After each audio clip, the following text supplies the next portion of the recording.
Merci beaucoup, André. Et il y a le monsieur le ministre qui vient de filer en douce. Il a un autre rendez-vous à Bruxelles, mais il était avec nous, il nous a écoutés. Donc, à présent, j'ai le plaisir et l'honneur de présenter professeur, docteur Isabelle Mestad, qui est généticienne clinicienne au Centre de génétique humaine de l'Institut de pathologie et de génétique à Gosselies. Le thème, c'est l'actualité de génétique et autisme.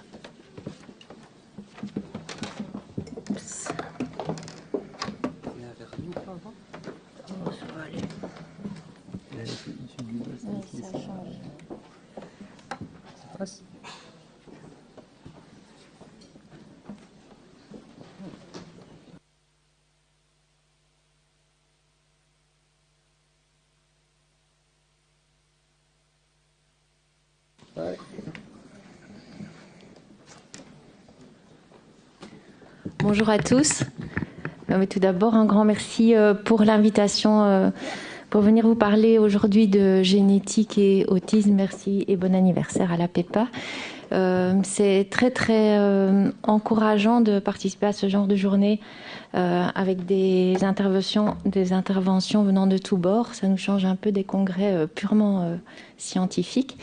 Et donc, je trouve ça très riche et je vous remercie encore. Vous parlez d'autisme, peut-être Monsieur le ministre est parti en courant parce que ça fait parfois un peu peur, mais donc on va essayer de rendre quand même les choses compréhensibles et vous allez voir qu'en fait c'est comme toute discipline, c'est pas plus compliqué qu'une autre discipline, simplement il faut prendre le temps de s'y intéresser. Alors j'ai de la chance, j'étais malheureusement pas disponible ce matin, donc je n'ai pas entendu les topos du matin, mais je suis sûre qu'on vous a bien expliqué que les troubles neurodéveloppementaux, et ça a été redit début d'après-midi, font partie de ces catégories, comprennent les troubles du spectre de l'autisme. Là où je rejoins tout à fait l'intervention du docteur Olivier, c'est que cette approche catégorielle ne nous convient pas du tout en génétique. Parce que vous allez le voir, en fait, ce sont les mêmes gènes qui interviennent dans les différentes catégories des troubles du neurodéveloppement. Et donc, pour nous, ça n'a pas beaucoup de sens d'isoler les troubles du spectre de l'autisme par rapport aux autres catégories des troubles neurodéveloppementaux, en tout cas en termes d'étiologie génétique. Alors, ça fait très, très, très longtemps qu'on suspecte l'implication de facteurs génétiques dans les troubles du spectre de l'autisme. Et il faut remonter à des études qui datent déjà des années 70, où en fait on a montré qu'il y avait des corrélations dans les paires de jumeaux et que donc inévitablement ça laissait suspecter qu'il y avait certainement une base génétique dans les troubles autistiques. Et donc par exemple quand vous êtes vrais jumeaux, eh bien, si un des jumeaux a un trouble du spectre de l'autisme, l'autre jumeau a, selon les études, 38 à 95% de chances d'être également, de présenter également des traits autistiques. Et donc, ce risque relatif est 150 fois plus élevé par rapport à la population générale. Si, à l'inverse, vous prenez des jumeaux dizygotes, c'est-à-dire des faux jumeaux, bien là, le risque n'est plus que de 5 à 31%. 8 à 10 fois plus élevé que la population générale. Mais donc, on voit qu'il y a là un terrain génétique très important. Ce qui a aussi fait suspecter la présence de traits autistiques, c'est, comme vous le savez, ce rapport de 3 à 4 fois plus de diagnostics chez les garçons que chez les filles, avec toutes les nuances qu'il faut apporter par rapport à la difficulté de diagnostic chez les filles.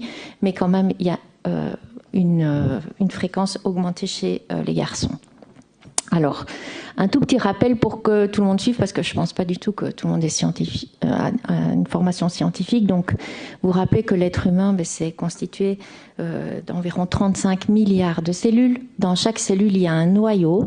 Et dans chaque noyau, on a tous 46 chromosomes, 23 paires de chromosomes, qui contiennent les 20 à 22 000 gènes qui nous font fonctionner chaque jour. Enfin, d'abord, qui nous font grandir quand on est encore dans le ventre de notre maman, et puis qui continuent à nous faire fonctionner tout au long de la vie. Chaque gène est en 2 exemplaires puisque ces gènes sont en fait tout le long des chromosomes. Un chromosome, c'est de l'ADN qui a été complètement compacté sur lui-même. Donc quand vous déroulez un chromosome, vous obtenez cette longue double hélice d'ADN qui contient tous ces gènes qui nous font fonctionner. Et donc en fait, le génome humain, c'est un petit peu comme un énorme livre de recettes. Et pour protéger ce livre de recettes, on le laisse bien dans le noyau de la cellule. Donc l'ADN ne quitte pas le noyau de la cellule.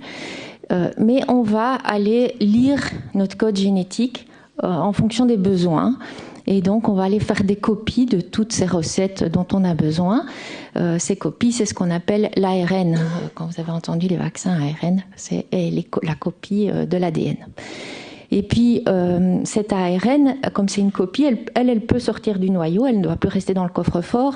Et puis là, on amène tous les ingrédients qu'on va appeler des acides aminés. Avec ces ingrédients, on va faire un gâteau et ça, c'est la protéine. Et en fait, ce qui fait fonctionner votre organisme, ce sont les protéines qui sont fabriquées à partir des recettes contenues dans votre génome humain. J'espère que là, j'ai perdu personne. Ça va, le gâteau, en général, ça passe. Et donc, si vous prenez le génome humain, l'ADN, donc je vous ai dit, c'est comme un grand livre de recettes. En fait, c'est comme une grande bibliothèque. Et vous pouvez imaginer que un génome, pour une personne, c'est un petit peu comme si vous aviez une grande bibliothèque de 3300 livres avec 1000 pages par livre et 1000 lettres par page. Donc, en fait, un génome, c'est 3,2 milliards de petites lettres qui se suivent pour former un code. Donc, si vous avez un peu de notion scientifique, vous savez que ça s'appelle des nucléotides, A, T, C et G, qui se suivent dans un certain ordre pour former un code. Donc, un génome, c'est 3,2 milliards de nucléotides ou de lettres, si vous voulez.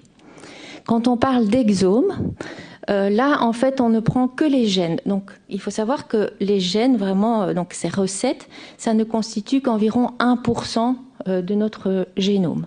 Donc, il y a encore 99% du génome dont on ne sait pas trop bien à quoi il sert, enfin, bien qu'on ait quand même certaines connaissances, mais donc les gènes en tant que tels, ce n'est que 1% de votre matériel génétique. Et donc, l'exome, ce qui représente uniquement les gènes, ça correspond à 30 millions de lettres. Et donc, quand on parle de variation génétique, et c'est exprès qu'on ne dit pas anomalie génétique ou mutation génétique, parce qu'en fait, on est rempli de variations génétiques les uns par rapport aux autres. Elles peuvent être de différents types. Parfois, il manque tout un paragraphe d'une page. C'est en langage scientifique ce qu'on appelle les copy number variations du génome. Donc, c'est des morceaux de génome, soit par exemple qui sont dupliqués, qui sont en trop, ou qui sont manquants, et c'est plus souvent le cas. Et donc, ça, on peut repérer ces paragraphes manquants quand on fait une analyse poussée des chromosomes qu'on appelle un karyotype moléculaire. Et on peut, par exemple, voir que chez un individu, il manque une petite bande particulière sur les bras courts d'un chromosome 16, par exemple. Donc ça, c'est des CNV, Copy Number Variation. J'en reparlerai après, donc essayez de retenir CNV. À côté de ces CNV, on peut avoir des variants ponctuels. Ça, c'est un petit peu comme s'il y avait une faute de frappe dans le texte. Et donc, un nucléotide est remplacé par un autre nucléotide. Ça se repère en faisant du séquençage, en lisant vraiment le code génétique. Donc, si vous êtes scientifique, c'est ce qu'on fait quand on étudie un panel de gènes ou quand on fait du whole exome sequencing, qu'on lit tout l'exome, ou quand on fait du whole genome sequencing, quand on lit tout le génome d'un patient. Il y a 20 ans d'ici, c'était encore un peu de la science-fiction. Maintenant, on fait ça en routine dans les laboratoires de génétique, en tout cas les panels de gènes et l'exome.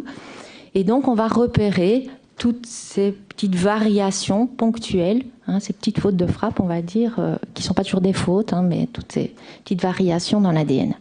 Et on va rapporter ça pour les scientifiques de la façon suivante, en disant, dans tel gène, on a repéré à telle position une variation génétique qui entraîne tel changement au niveau ensuite de l'acide aminé et de la protéine. Alors, ça, c'est une image un peu pour vous expliquer que donc je vous ai comparé le génome d'une personne à une bibliothèque. 3300 livres qui sont dans votre bibliothèque. C'est par exemple ce que vous voyez là sur la gauche, la bibliothèque d'un individu. Mais en fait, bien évidemment, nous n'avons pas tous exactement le même code génétique. Sinon, nous serions tous des clones. Donc, heureusement qu'entre deux personnes, il y a des myriades de variations génétiques. C'est ce qui fait la diversité de l'être humain. Et donc, il y a 0,1% de variabilité dans notre génome. Donc, l'ADN, la séquence d'ADN normale, ça n'existe pas. Nous avons tous notre propre séquence d'ADN. Et donc, si je dois comparer le génome de deux personnes, si je dois comparer deux bibliothèques, eh bien, je vais d'office avoir 3 à 5 millions de petits variants qui diffèrent d'une bibliothèque à l'autre, ou entre deux personnes, 3 à 5 millions de variants.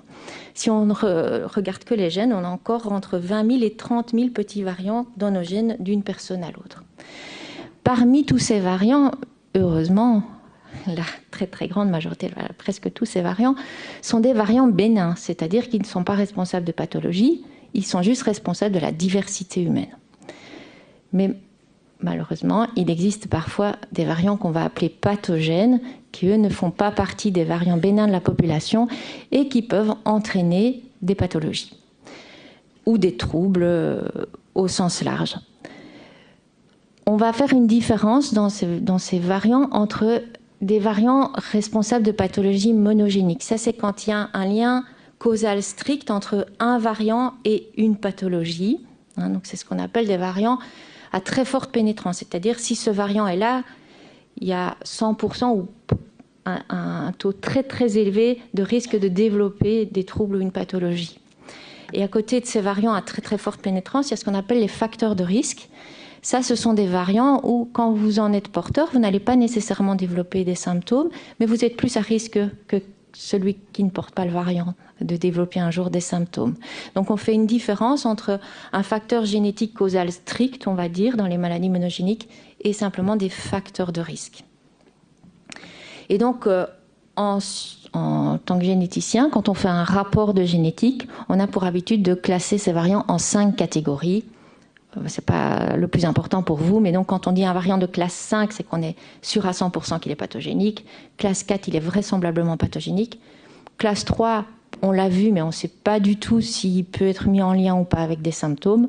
Et classe 2 et 1, ce sont plutôt des variants bénins de la population, qu'on ne rapporte pas puisqu'ils sont bénins. Donc quel est notre rôle, nous, en tant que généticiens ? Eh bien, on va aller essayer de repérer dans votre bibliothèque, dans votre génome, des chapitres manquants ou des petites erreurs, enfin des petites variations ponctuelles qui pourraient être responsables des symptômes d'un patient. Alors, dans le domaine des troubles du spectre de l'autisme, il y a 2 grands modèles qui ne s'opposent pas, mais qui sont complémentaires. Il y a le modèle monogénique.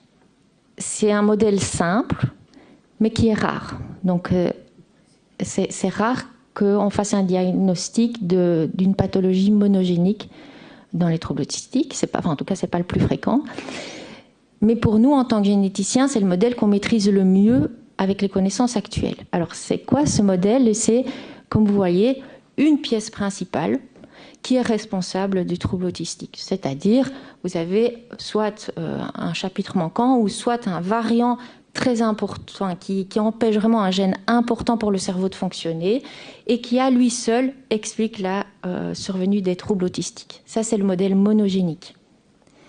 Mais à côté du modèle monogénique, il y a un autre modèle et qui finalement est le plus fréquent. Et c'est ce dont on a parlé en début d'après-midi, le Dr Olivier en a parlé, c'est le modèle polygénique ou multifactoriel.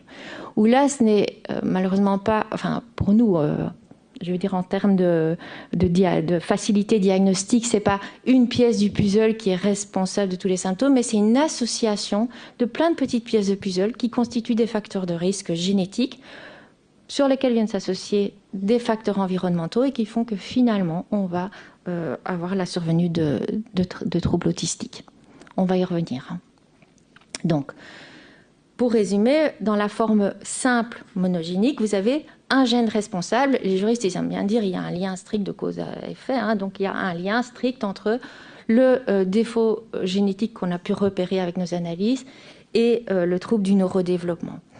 Le plus souvent, je ne sais pas si on voit ma flèche ici en dessous, mais le plus souvent, ce sont des pathologies qui arrivent par accident. C'est-à-dire, on croit toujours génétique, ça veut dire que c'est hérité d'un parent. Non, beaucoup de maladies génétiques monogéniques, elles surviennent non pas parce qu'on l'a hérité de son père ou de sa mère, ou qu'on a hérité de variants à la fois de son père et de sa mère, mais simplement parce qu'un variant génétique est arrivé par accident et a vraiment perturbé un gène important. Donc la plupart du temps, c'est ce qu'on appelle des variants qui surviennent de manière de novo, accidentelle. Parfois, c'est d'autres types d'hérédité. Parfois, c'est deux parents qui sont porteurs d'une pathologie récessive et l'enfant reçoit à la fois le variant de son père et de sa mère, par exemple. Ou parfois, ce sont des pathologies liées au chromosome X où les femmes peuvent être conductrices asymptomatiques et les symptômes s'expriment plus chez les petits garçons. Mais donc ça, c'est toujours dans la catégorie un gène responsable de la pathologie ou de troubles.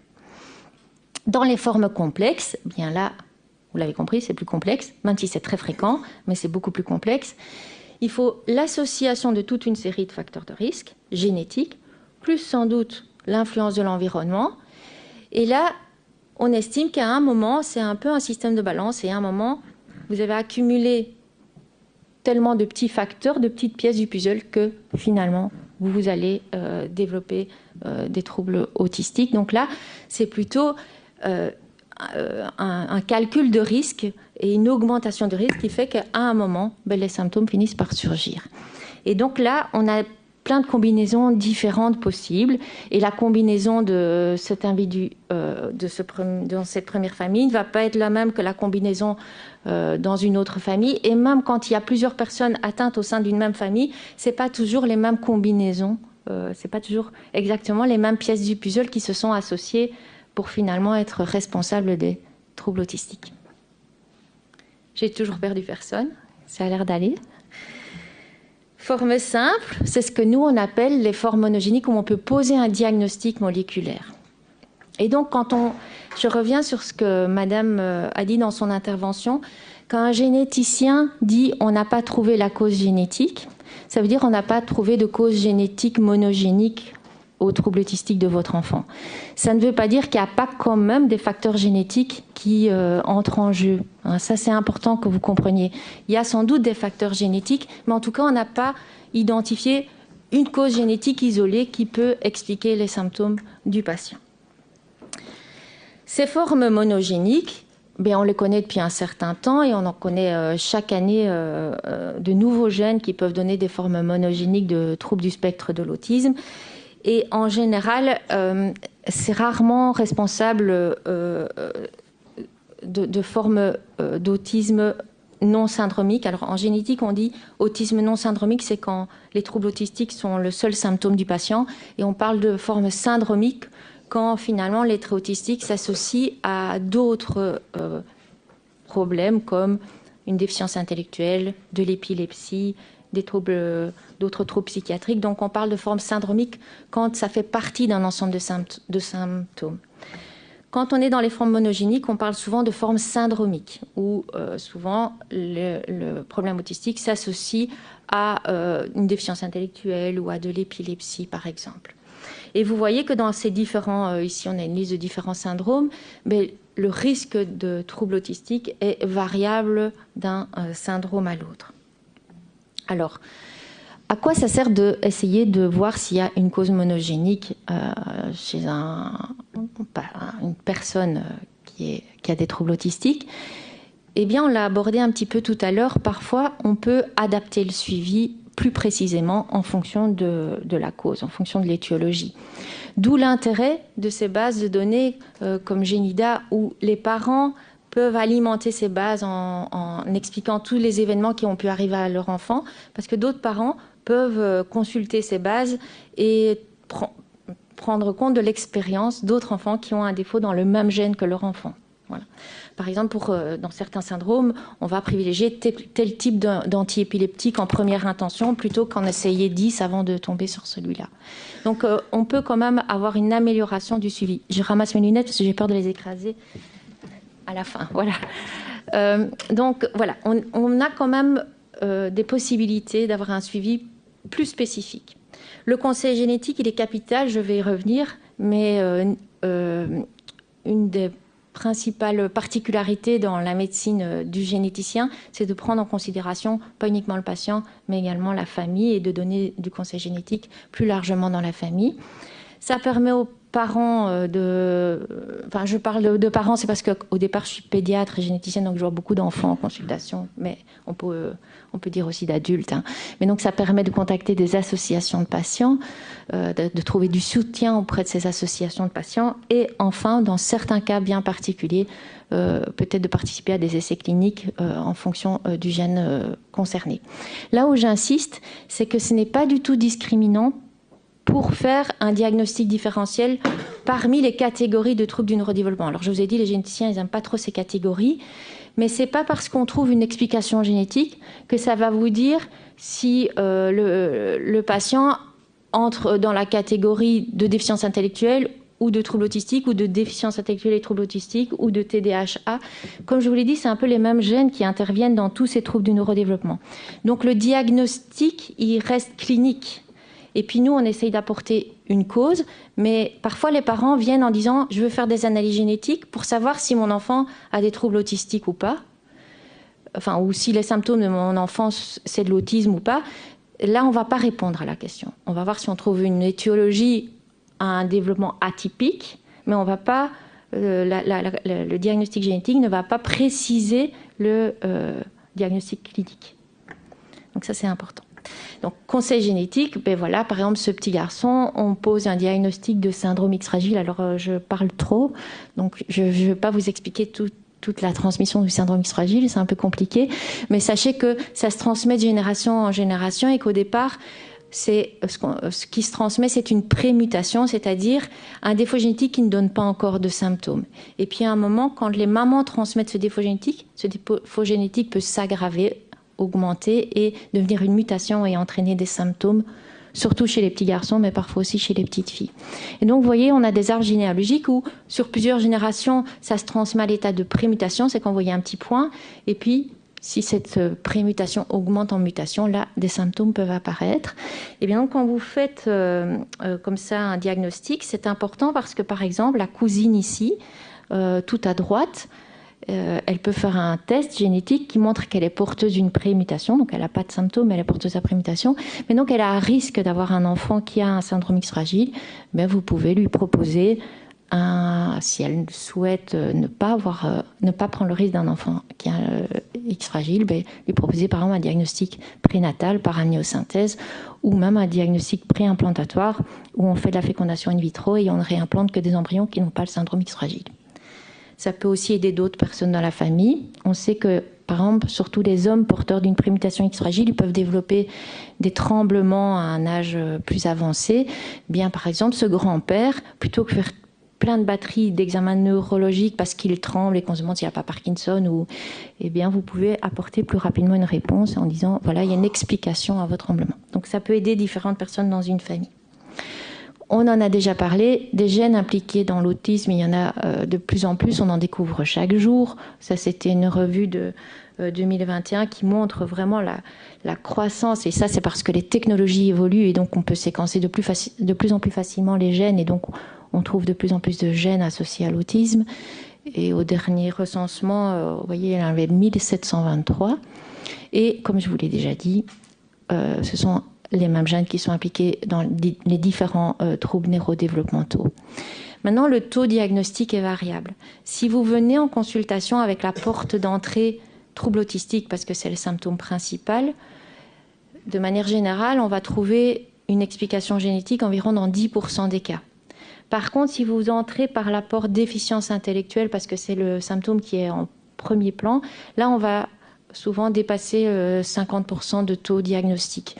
Donc la porte d'entrée est variable, ça veut simplement dire qu'on a beaucoup plus de connaissances génétiques dans le domaine des troubles de la déficience intellectuelle que dans les troubles autistiques, entre autres parce que c'est souvent multifactoriel et que donc on n'a pas une solution claire au niveau des analyses, une réponse claire au niveau des analyses génétiques. Avec les nouvelles technologies où on séquence de plus en plus facilement les gènes, on estime qu'on peut monter ce taux diagnostique autour de 25%, mais pas encore beaucoup plus à l'heure actuelle. Et ça, c'est assez évident suite à tout ce que je vous ai déjà expliqué. Plus on est dans une forme syndromique d'autisme, plus on a des chances de trouver une cause monogénique. Et le tableau de droite vous montre que plus vous avez de symptômes associés, plus vous augmentez votre taux diagnostique, ce qui est assez logique. Parce que dans les formes non syndromiques, on est beaucoup plus, presque toujours, dans la forme complexe multifactorielle. Alors tous ces gènes, 1725 gènes, ça a un intérêt de les identifier, entre autres pour essayer de mieux comprendre les mécanismes physiopathologiques qui sont à la base de l'autisme, au sens large. Mais donc vous voyez, bon ça je ne vais pas rentrer dans les détails parce que c'est un peu complexe, mais on peut regrouper quand même ces gènes en différentes grandes fonctions. Une des grandes fonctions, par exemple, c'est les échanges qui se passent au niveau des synapses. Les synapses, c'est les connexions entre les neurones. Et donc, il y a toute une série de gènes qui fabriquent des protéines qui agissent au niveau des échanges synaptiques.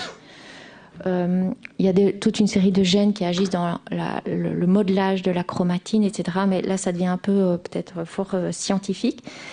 Mais l'intérêt de mieux connaître les mécanismes physiopathologiques, c'est aussi d'essayer de trouver des thérapies beaucoup plus spécifiques où on va aller cibler vraiment ce qui dysfonctionne à cause de cette perturbation génétique. Et donc, il y a des essais thérapeutiques en cours. Et ça, c'est juste pour vous dire que les essais thérapeutiques, bien sûr, il faut les encourager, il faut encourager la recherche, mais il faut rester réaliste et savoir que ça prend beaucoup de temps. Entre une idée d'un chercheur en laboratoire et la mise sur le marché d'un médicament qui a passé toutes les étapes d'un essai clinique, c'est très long. Mais c'est indispensable pour assurer une médecine de qualité et ne pas faire prendre de risques à nos patients. On a parlé longtemps des causes monogéniques, mais je vous ai dit, le plus souvent, ce sont des formes complexes. Ça, c'est le modèle qui convient le mieux à l'autisme non syndromique.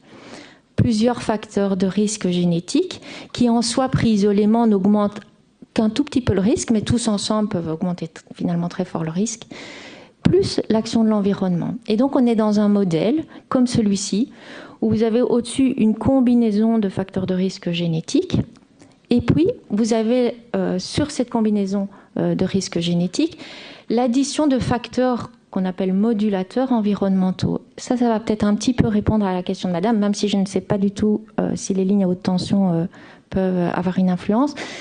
Mais alors c'est un peu petit pour vous, mais vous voyez qu'il y a beaucoup d'hypothèses sur des facteurs environnementaux, que ce soit en prénatal, pendant la grossesse, on l'a parlé, tout ce qui entraîne des inflammations au niveau du tissu cérébral en anténatal ou au moment de l'accouchement, l'influence de toxiques, d'alcool, de certains médicaments comme la dépakine, on en a parlé.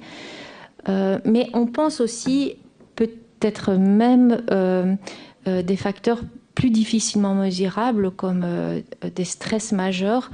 Il y a des études, mais c'est pas encore prouvé, mais qui ont par exemple l'air de dire que des populations déracinées, exilées, il y a peut-être plus de risque d'autisme dans la descendance des mamans qui ont vécu un stress terrible pendant leur grossesse.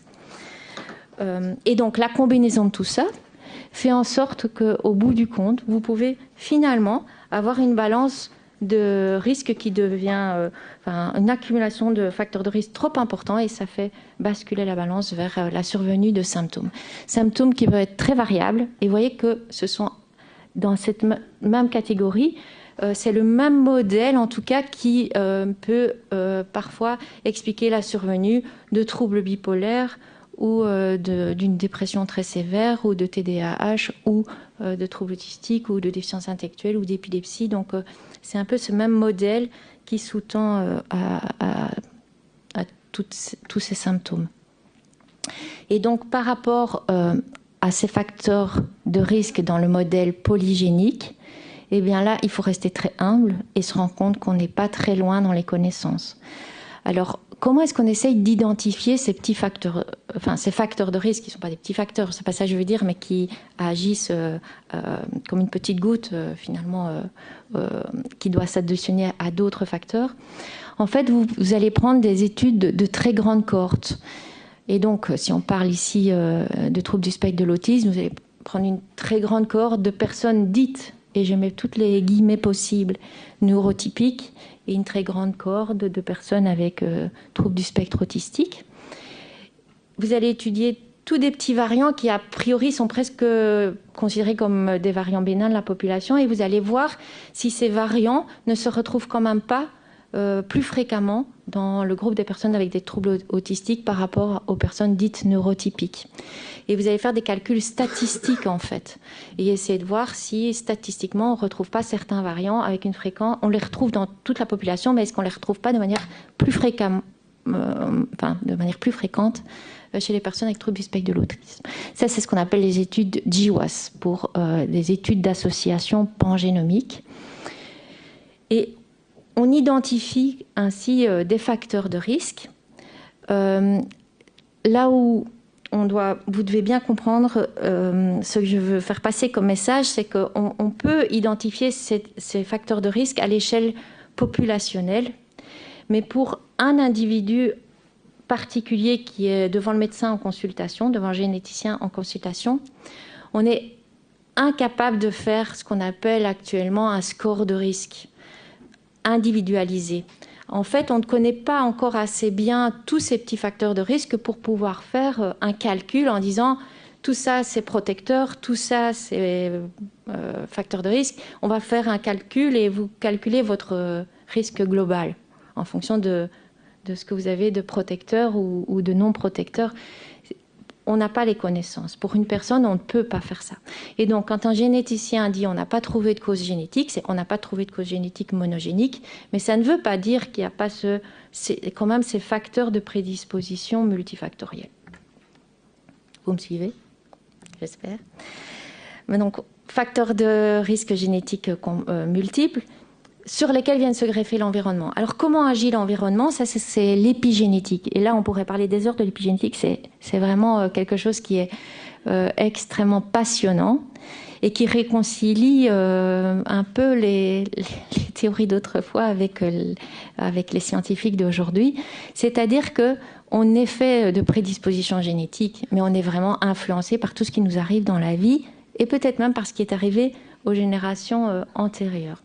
Comment ça fonctionne? En fait, vous avez votre code génétique, mais on ne lit pas tous les gènes chez tout le monde en même temps, de la même façon.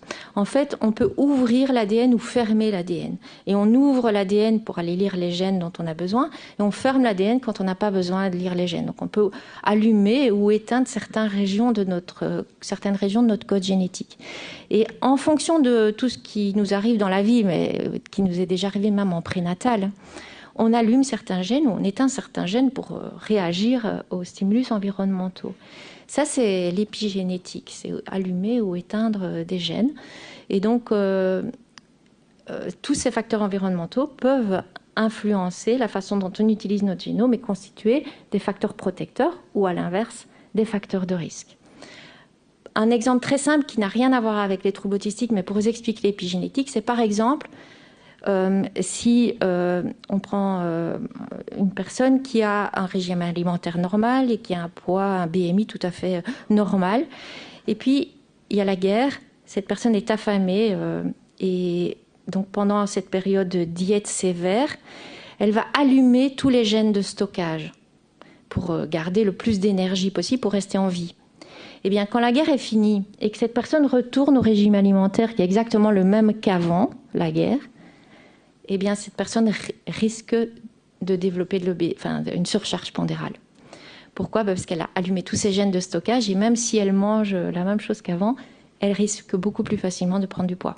Voilà. C'est un exemple pour vous expliquer. On a même montré que ce risque de surcharge pondérale, il peut se transmettre jusqu'à 2 générations après la personne qui a vécu. Donc ça, d'un point de vue psychanalytique, c'est assez perturbant de se dire qu'on est influencé à ce point par ce qu'on vit et ce que peut-être nos ancêtres ont vécu. Mais donc, voilà. Je vais passer ces dias-là parce que je n'ai plus le temps. Mais donc, c'est juste pour vous expliquer que... Je peux prolonger? J'ai tout le temps. Alors... Vous êtes tout en train de me dire, fou, mince. Mais à côté de ces formes simples et de ces formes complexes, Il faut reconnaître qu'en pratique, on a aussi des formes intermédiaires. Et ça, on y fait face tous les jours quand on est généticien. Si vous regardez, j'ai essayé, vive l'IA, hein, mais de vous faire des dessins. Donc, dans la forme simple, je vous ai mis une grosse pièce de puzzle dans le cerveau. Dans la forme complexe, plein de petites pièces. Dans la forme intermédiaire, en fait, on trouve une bonne pièce, mais qui ne suffit pas à elle-même pour tout expliquer. Donc, on trouve un élément qui est un facteur de risque assez important, mais qui lui-même doit quand même encore s'associer à plein d'autres petits facteurs de risque pour que les symptômes se développent. C'est par exemple le cas d'un patient où on trouve, par exemple, qu'il manque un chapitre, hein, donc un CNV dont je vous parlais au début, sur le chromosome 16. On sait que c'est un facteur de risque avec une pénétrance, comme on appelle ça, assez important, donc qui va par exemple vous donner un risque de 40% de troubles autistiques. Donc on n'est pas dans des tout petits risques, hein, on est dans un risque assez important, mais ça ne suffit pas. Il faut qu'il y ait d'autres facteurs de risque génétiques ou environnementaux qui s'y ajoutent pour que finalement les troubles autistiques se développent. Donc par exemple, cette délétion sur le chromosome 15, elle peut soit arriver par accident chez un enfant, mais parfois elle est héritée d'un parent qui a cette même délétion, mais qui est asymptomatique parce que cette pièce du puzzle ne s'est pas associée à d'autres petites pièces accessoires. Et ça, c'est ce qu'on appelle la pénétrance incomplète. C'est le fait qu'on peut, dans une même famille, être porteur d'un même facteur de risque, mais tout le monde ne va pas nécessairement exprimer les symptômes. On peut aussi avoir des familles où on est porteur d'un même facteur de risque, mais on ne va pas exprimer le même degré de sévérité des symptômes. Ça peut aller, par exemple, de simples troubles 10 chez une maman et un enfant qui a des symptômes plus marqués. Parce que les petites pièces accessoires ne sont pas nécessairement les mêmes entre la maman et l'enfant. Vous me suivez ? Ça, il y a eu beaucoup d'études très intéressantes là-dessus et je vais vous expliquer juste pourquoi ça complique notre pratique de conseil génétique. Il y a un article où ils ont étudié, il y a quelques années déjà, mais 1532 familles où il y avait plusieurs enfants de la fratrie avec des troubles autistiques. C'est ce qu'on appelle des familles multiplexes. Et donc là, vous avez par exemple une famille à 4 enfants et il y en a 3 qui ont des troubles du spectre de l'autisme. Et puis, vous voyez, par exemple, j'invente, je ne les ai pas vus en consultation, mais c'est pour vous expliquer. Hein. Par exemple, les 2 premiers, une fille et un garçon, vous faites une analyse génétique et vous trouvez, par exemple, qu'il manque cette petite bande sur le chromosome 16. Alors après, vous vous dites, ah ben, là, quand même, j'ai trouvé un facteur de risque important chez ces 2 frères et sœurs. Donc, vous testez les parents et vous voyez qu'en fait, la maman est porteuse, mais elle va bien. Donc, le fait que les 2 enfants, il y en a la fille a un trouble autistique sévère, le garçon a un trouble autistique léger, ça représente l'expressivité variable. Mais le fait que la maman est porteuse de la délétion mais n'a pas de symptômes, ça c'est la pénétrance incomplète. Elle est porteuse mais elle n'exprime pas de symptômes. Après, vous étudiez le 3e enfant qui n'a pas de trouble autistique, qui n'a pas la délétion. Donc c'est cool, ça, enfin, je veux dire dans le sens scientifique, tout a l'air logique. Mais après, vous avez le petit dernier qui a un trouble du spectre autistique sévère, vous le testez et il n'a pas la délétion. Et ça, c'est sans doute parce que chez cet enfant-là, c'est une autre combinaison, c'est un autre puzzle qui est responsable de ces troubles autistiques, si je reprends l'image du puzzle. Mais imaginez-vous faire du conseil génétique. C'est compliqué dans cette famille. Imaginez-vous que la famille vient et qu'elle n'a encore que 3 enfants. Et la maman vous dit, moi je voudrais un diagnostic prénatal pour ma 4e grossesse. Eh bien, si vous recherchez la délétion, vous rassurez cette maman. Et malgré tout, l'enfant a un trouble autistique. Donc, ça, c'est CNV, facteur de risque. Il arrive que tous les membres atteints d'une famille ne soient pas nécessairement porteurs de ce même CNV, ce qui nécessite qu'on soit extrêmement prudent quand on fait du conseil génétique, surtout quand on va vers du diagnostic prénatal avec à la clé une éventuelle interruption de grossesse, parce que c'est ça qu'il y a derrière. Donc, il y a toujours à prendre en compte l'influence de facteurs modificateurs génétiques et environnementaux, même si on ne sait pas les mesurer. On peut identifier un CNV, ça a une valeur diagnostique, mais ça a une très faible valeur pronostique, et donc c'est important pour notre conseil génétique. Donc j'en arrive aux conclusions. Je vous ai montré qu'il y avait différentes formes de troubles neurodéveloppementaux, de troubles autistiques, mais nous, on a une définition un peu plus plus large que catégorielle. Les formes simples, monogéniques, c'est pas le plus fréquent. C'est souvent dans des troubles autistiques syndromiques, donc avec d'autres symptômes associés. Mais c'est important de les dépister. Là, moi, je peux vous dire, je suis convaincue de l'importance de ce travail, même s'il n'y a pas encore un traitement nécessairement à la clé sur mesure. Mais ça permet un suivi spécifique, parfois plus adapté, un conseil génétique à la famille, les associations de parents, j'en ai parlé, mieux comprendre les mécanismes physiopathologiques et développer des essais cliniques. La forme complexe, multifactorielle, on ne peut pas encore faire du conseil génétique individualisé pour des formes multifactorielles, mais par contre, c'est important de continuer à découvrir ces facteurs de risque pour mieux comprendre les mécanismes physiopathologiques. Et peut-être un jour, on pourra faire un score polygénique individuel pour un patient, même si ce n'est pas encore le cas. Et puis, il y a ces formes intermédiaires où on peut expliquer qu'on a une partie d'explication diagnostique, mais on doit rester très prudent dans le conseil génétique. C'est important pour le patient. Il y a des familles ici qui connaissent l'errance diagnostique. Et donc parfois, enfin, mettre une explication sur des symptômes, c'est important aussi pour accepter le diagnostic, pour mieux comprendre les symptômes, pour mieux répondre aux questions qu'on se pose, éviter parfois des investigations qui ne sont pas nécessaires, bien suivre évidemment le patient, parfois un traitement mieux ciblé, c'est pas encore souvent le cas, je l'admets, mais ça peut ouvrir des nouvelles perspectives thérapeutiques à l'avenir. Moi, je crois très fort à la recherche et aux perspectives thérapeutiques futures. Importance pour la famille, en termes diagnostiques, en termes de conseil génétique prénatal ou préimplantatoire. Et là où je rejoins complètement ce qui a été dit avant moi, en début d'après-midi, c'est l'importance de soutenir la recherche et de faire des collaborations. On ne s'est pas concerté, je vous promets, mais multidisciplinaires et interdisciplinaires. C'est important d'inclure les patients dans des projets de recherche quand ils sont partants, d'où l'importance justement de développer ces projets de recherche plus collaboratifs, de bien décrire les phénotypes, c'est exactement ce qui a été dit, mais parce que pour le moment, rien que dans la catégorie des personnes dites neurotypiques, c'est pas sûr. Enfin, d'abord, je ne sais pas trop c'est quoi la définition de quelqu'un qui est neurotypique, mais je veux dire, il faudrait aussi décrire tous les antécédents médicaux de ces personnes qu'on met dans les cohortes contrôle finalement, et mieux décrire les cohortes qu'on étudie, partager les données au niveau national et international, continuer à essayer de comprendre les mécanismes physiopathologiques pour développer des stratégies thérapeutiques. Et enfin, j'insiste, et ça rejoint plutôt le deuxième exposé de cet après-midi, veiller à construire une société plus inclusive, c'est une priorité. Voilà. Je vous remercie de votre attention et j'espère que vous avez compris quelque chose.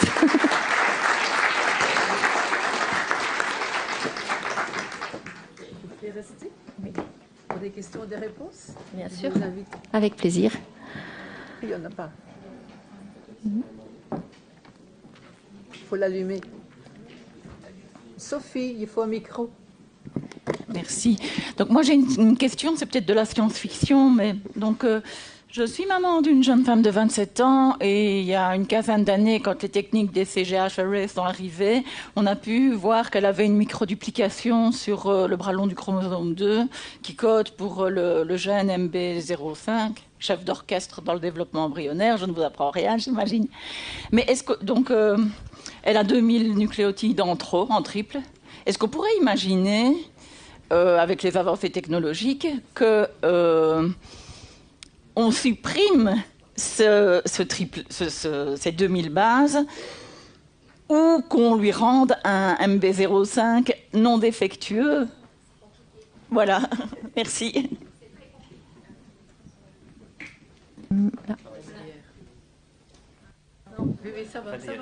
Voilà. Je peux certainement pas répondre pour un cas individuel, mais les progrès augmentent. Alors, ici, ce qui est en fait, il y a des thérapies qui se développent quand, par exemple, vous avez une mutation dans un gène qui cause une pathologie, c'est essayer d'aller masquer le défaut génétique. Donc, on ne sait pas vraiment supprimer le défaut génétique, mais on peut essayer d'aller le masquer. ici, la difficulté d'une duplication, comme vous dites, c'est que la séquence, elle est normale, elle est en trop, mais elle n'est pas anormale. Quand on veut masquer quelque chose d'anormal, on se base sur le fait qu'il y a un variant et on va s'accrocher, si vous voulez, à ce variant pour aller le masquer. Ici, si vous envoyez un sparadrap, il va s'accrocher aussi à toutes les copies, donc y compris aux bonnes copies. Donc c'est pas simple du tout. Mais ce que je veux vous dire par là, c'est qu'il y a plein d'évolutions en termes de thérapie génique, en termes justement de thérapie par des nucléotides, oligonucléotides antisens qui vont masquer certaines régions de l'ADN, etc. Et donc, j'ai pas de solution, évidemment, pour le cas dont vous parlez, mais je pense qu'à l'avenir, on va trouver de plus en plus de perspectives de dosage, d'expression de gènes, etc. Mais on n'y est pas encore. Mais il faut soutenir la recherche et il faut se dire que ce qui marche pour une pathologie, pour un gène donné, pourra après être appliqué à bien d'autres pathologies rares avec les mêmes stratégies thérapeutiques. Mais oui, j'ai envie de vous dire, rendez-vous dans 20 ans. Oui.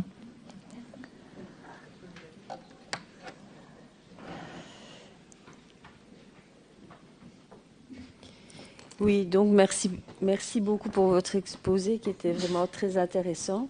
Moi, ce que je voulais vous poser comme question, c'est donc n'ayant rien trouvé sur nos tests génétiques à mon mari, à moi et à ma fille, est-ce que un examen sur ses frères et sur sa sœur pourrait... Non, ça n'aidera pas. Si on n'a pas trouvé chez votre fille, c'est que les connaissances ne sont pas encore suffisantes. Mais par contre, moi je dis toujours, c'est pas parce qu'on n'a pas trouvé aujourd'hui qu'on ne trouvera pas dans 5 ans. Donc en génétique, quand on ne trouve pas, il ne faut pas dire on ferme le dossier, et, voilà, dossier classé, ça n'existe pas, donc des cold cases, on en a des milliers, mais il faut se reposer la question de temps en temps, pas tous les 6 mois, hein, mais avec l'évolution des connaissances, voir si à un moment ça ne vaut pas la peine de se replonger dans un dossier et de refaire cette démarche.